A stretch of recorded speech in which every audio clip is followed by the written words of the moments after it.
Selamat datang di channel Sejarah Kerajaan, sebuah channel yang akan mengupas tuntas kerajaan Mataram yang masih berdiri saat ini.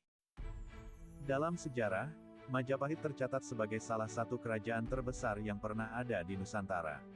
Kerajaan Majapahit didirikan oleh Raden Wijaya pada sekitar abad ke-12 Masehi di Jawa Timur, dan mencapai puncak keemasan saat masa kepemimpinan Raja Hayam Wuruk pada tahun 1350 hingga 1389. Dalam 700 tahun Majapahit, suatu bunga rampait 1993, Sartono Kartodirjo menjelaskan, pada masa keemasannya, wilayah Majapahit mencapai semenanjung Melayu dan Tumasik, Singapura. Padahal, berdasarkan riwayat dari Kitab Negara Kretagama, pada awalnya wilayah Majapahit hanya merupakan sebuah desa kecil bernama Tarik, tempat yang kini menjadi bagian kawasan Kabupaten Mojokerto, Jawa Timur. Ekspansi awalnya pun hanya mencapai wilayah-wilayah bekas Kerajaan Singhasari. Namun, berkat kekuatan yang dibangun oleh Raja Hayam Wuruk dan Patih Gajah Mada, Kerajaan Majapahit meluas pengaruhnya. Sartono menulis, kekuasaan Majapahit tidak hanya terbatas dari segi luas wilayah, tapi juga pengaruh ajaran Hindu yang semakin besar pula. Dalam Negara Kertagama, seperti dikutip dari buku Dinamika Islam Filipina, Burma, dan Thailand karya Koirul Fuad Yusuf, 2013 disebutkan ada tidak kurang dari 98 kerajaan yang bernaung di bawah kuasa Majapahit pada era pemerintahan Hayam Wuruk bersama Gajah Mada. Pengaruh Majapahit bahkan sampai ke negeri-negeri seberang, dari semenanjung Malaya, saat ini wilayah Malaysia dan Brunei, Tumasik, Singapura, hingga sebagian Thailand dan Filipina. Pada masa kejayaannya, Angkatan Laut Majapahit dikisahkan begitu dikdaya sehingga kerajaan ini disebut sebagai talasokrasi atau kemaharajaan bahari. Selain penataan birokrasi pemerintahan, sistem hukum, dan nilai-nilai tradisi besar, menurut Yusak Farhan dan Firdaus Syam dalam Tafsir Kekuasaan menurut Gajah Mada, 2015 di Jurnal. Pada masa kejayaannya, Angkatan Laut Majapahit dikisahkan begitu dikdaya sehingga kerajaan ini disebut sebagai talasokrasi atau kemaharajaan bahari. Selain penataan birokrasi pemerintahan, sistem hukum, dan nilai-nilai tradisi besar, menurut Yusak Farhan dan Firdaus Syam dalam Tafsir Kekuasaan menurut Gajah Mada, 2015 di Jurnal. Kekuatan militer memang jadi modal penting bagi Majapahit untuk memperluas pengaruh kekuasaannya.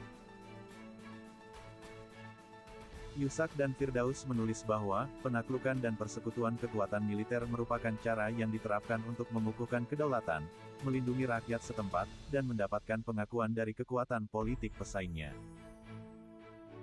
Selain itu, mereka berasumsi, Majapahit menjalin hubungan intensif dengan Kekaisaran Cina yang kala itu menjadi kekuatan politik utama di Asia, dengan pengaruh besar dalam bidang kemiliteran di wilayah Nusantara. Namun, mengutip karya Agus Aris Munandar bertajuk, Majapahit dan Negeri-Negeri Sesaman, Interaksi dan Pandangan, di Jurnal.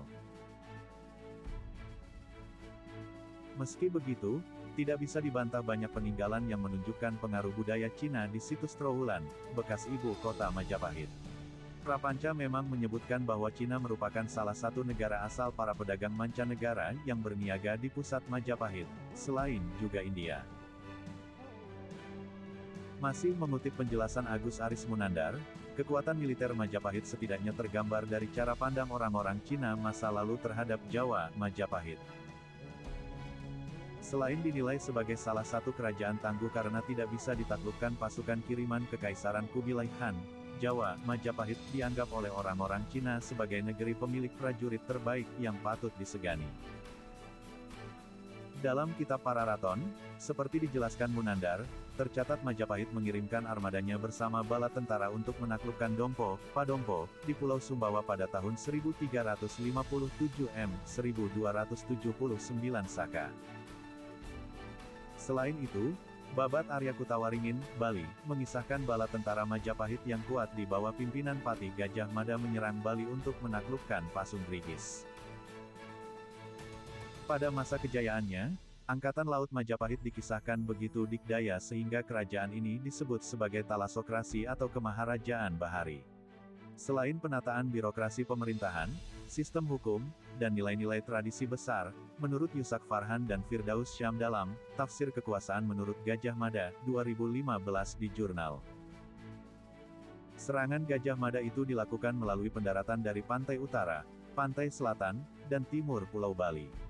Hal itu memperlihatkan besarnya kapasitas militer Majapahit. Sejumlah berita Cina era dinasti Ming memperlihatkan, kekuatan militer Majapahit diperhitungkan. Misalnya, ada berita Cina yang menceritakan bahwa, pada paruh kedua abad ke-14, penyerangan dilakukan Majapahit terhadap Suwarnabumi. Serangan pada masa pemerintahan Hayam Wuruk tetapi sesudah Gajah Mada mangkat 1377, itu dipicu oleh langkah Raja Suwarnabumi mengirimkan utusan ke Cina, 5 tahun sebelumnya. Yang menjadi masalah, pengiriman utusan itu tanpa sepengetahuan Raja Majapahit. Setelah penyerangan pada 1377, sebagaimana ditulis Munandar, putra mahkota Suwarnabumi tak berani mengumumkan dirinya sebagai raja baru. Sang putra mahkota lantas mengirim utusan yang meminta bantuan dan persetujuan kepada Kaisar Cina. Kaisar Cina memang mengirimkan surat persetujuan pengangkatan putra mahkota Suwarnabumi sebagai raja baru.